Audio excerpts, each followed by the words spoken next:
Thank you guys for watching the Animal One Guy YouTube videos. If you like this video, please leave a like and even comment below. And if you like all my content, please hit the subscribe button. And why not click the bell icon for notifications too? That way you can see all my videos. Give me the ball. Oh, new animal rescue. But first, Patreon shoutouts. But stick around for this 10 seconds, guys, because Patreon's really important to me, and I just picked a random list of, I don't know, 6, 7 names to go out in this video. But yes, I really do have a tortoise that I rescued whose foot was bitten off by a dog. Da da da. And yes, this is a Dremmel. So, first shoutouts. Let's see, no specific order. We have Chickens Don't Surf. You guys probably have seen this person commenting on a lot of my videos. They're heavily involved with giving me feedback. They also own animals, including chickens and reptiles, and do like homestead videos. They're such a great person. They were one of the first people to get on Patreon. They were one of my first subscribers when my channel was small. And I can't thank this person enough. Next, we have Wendy Williams.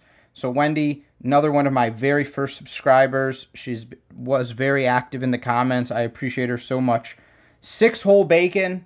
I mean, are 6 bacon enough? I would prefer more. Don't know about you guys. So some of these names, guys, you know, if I get them wrong, you got to forgive me. But Deanna Sylvester, thank you so much. Daniel Massoud, thank you. Sam, thank you, Sam. And Christine Fagari, thank you. Thank you guys so much. If you don't know, guys, you can donate on Patreon as little as $1. And your donation goes a long way.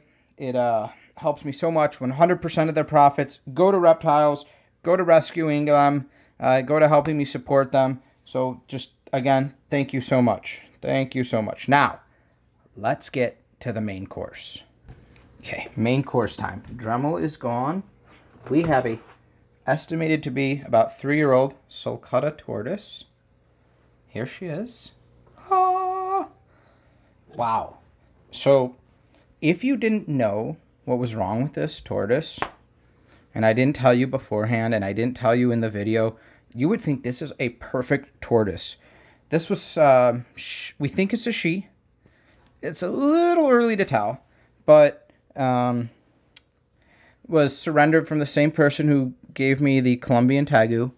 No ill will towards these people. These people went out of their way to take care for this tortoise, and they did the thing, like I said in the Tegu video, and I don't know if this is going up before or after the Tegu, but they surrendered them just because they were in a smaller apartment, and they were having difficulty to take care of them.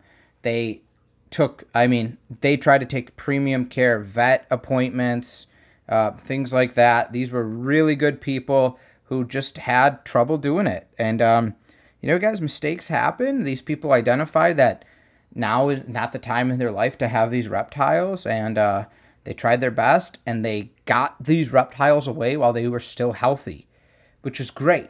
So there's not going to be a series on her as regularly as somebody else because she's not malnutritioned. We don't have to tube feed her. She loves to eat, but we're going to show you her, and we do have something we have to take care of, and there are going to be some updates because of her foot, so she will have a series. Dog ate tortoise foot. The will to survive. Who knows what we'll call it? Maybe like a movie. But yeah, so this is a Sulcata tortoise. You know, they can live well over 200 years old. They can go well into the 200-pound ranges, especially if they're a male.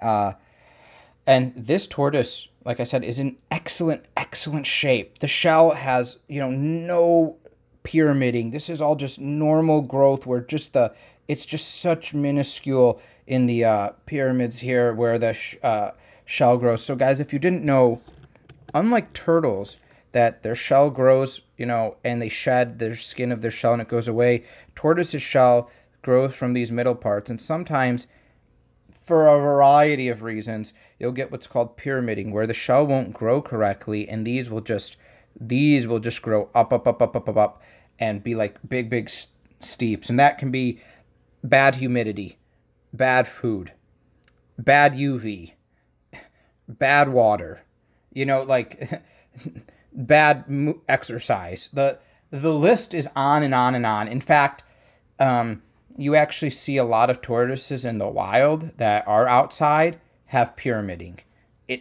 It just, you have to have like the ultimate conditions to get a 100% perfect tortoise shell, and you have to start that from as soon as they were born. But this shell is in damn good condition, and I really like that.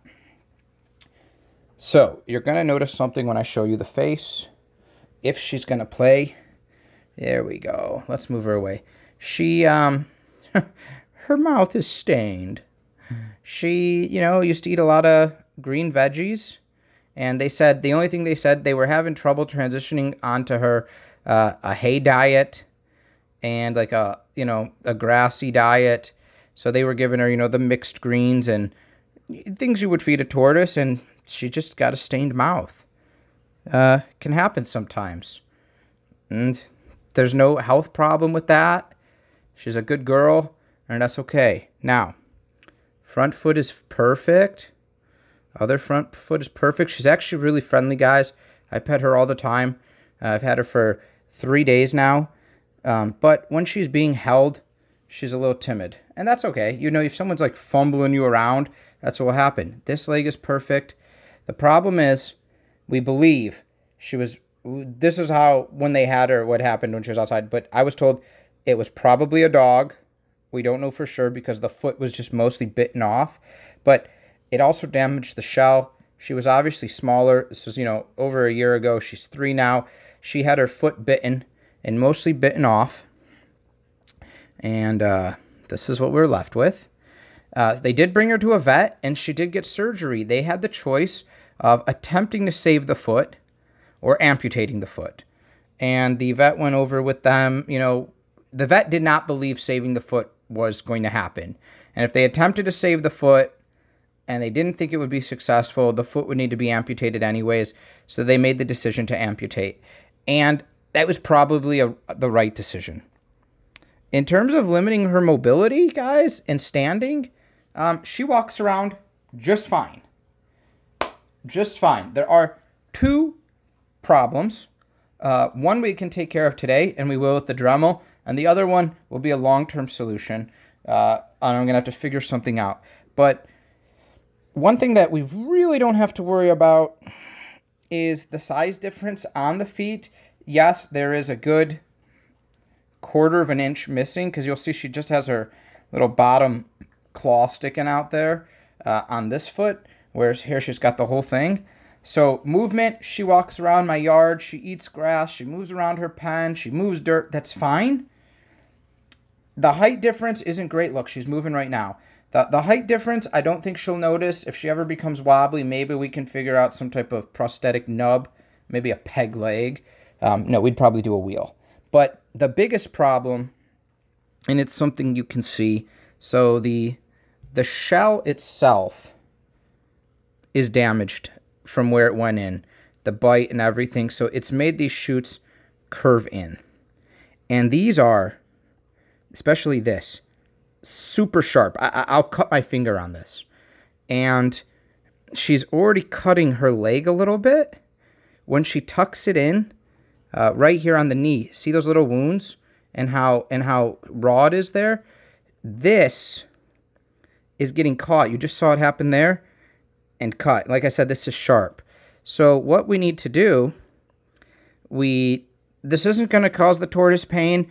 We're not going to Dremmel this whole thing away. We are going to take the Dremmel. I'm going to secure her leg probably in like this, because if you look, there's a lot of space. I can get my finger in here with one finger.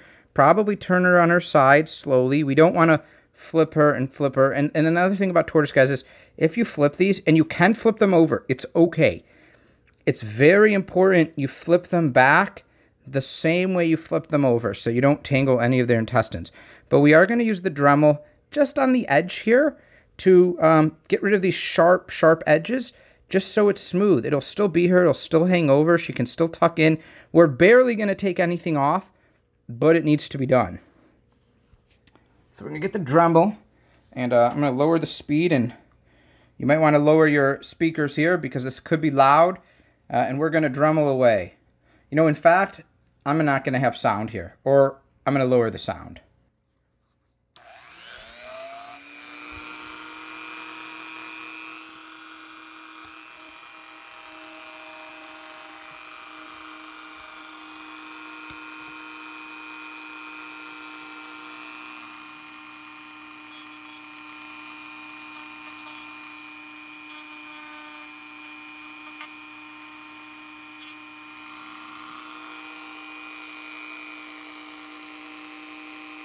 All right, and that's all it took. We barely took off anything, and I'll show you here.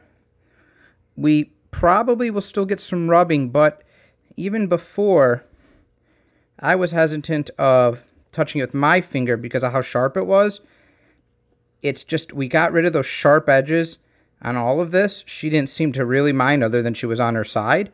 So we took care of that, which is great. The other thing, guys, is I'm probably going to have to work on some type of booty for her when she gets older. Her being smaller now, I don't know, but I'm probably going to put some iodine on this foot. She walks and, you know, it gets raw down here. So that's just, you know, that's just what happens. Your inner skin is exposed. So we got some iodine. I'm going to treat it up, and I'm going to then get her back in her enclosure. The iodine will be, you know, nice and dry, and everything will be good. But I hope you enjoyed seeing me Dremmel a tortoise's shell. It was the right move. We didn't need her to get a wound on her leg. She was already developing one. We're just doing what we always do with the iodine. It's probably a bit sore. There we go. And by the time I walk her over to her enclosure, it'll have soaked in quite a bit. And you're in good hands. You're going to get a lot of hay. And they're going to come outside and we're going to exercise. And maybe you guys will see her eating a banana as a treat. But once again, Patreon members, I called out in the beginning, thank you so much. Then I'm going to randomly select another group, guys. But if you don't know, Patreon link is in description. Like I said, it helps so much, but so does liking this video. They help get my videos featured, and then the views and the subscribers blow up. And leaving comments, those help so much. Likes and comments, guys, really improve the YouTube algorithm. So stay safe, everyone. Us and the reptiles, we say thank you. Oh, and also, if you were a Patreon subscriber, you would have known I got her, because you get sneak peeks at the new rescues. Yay!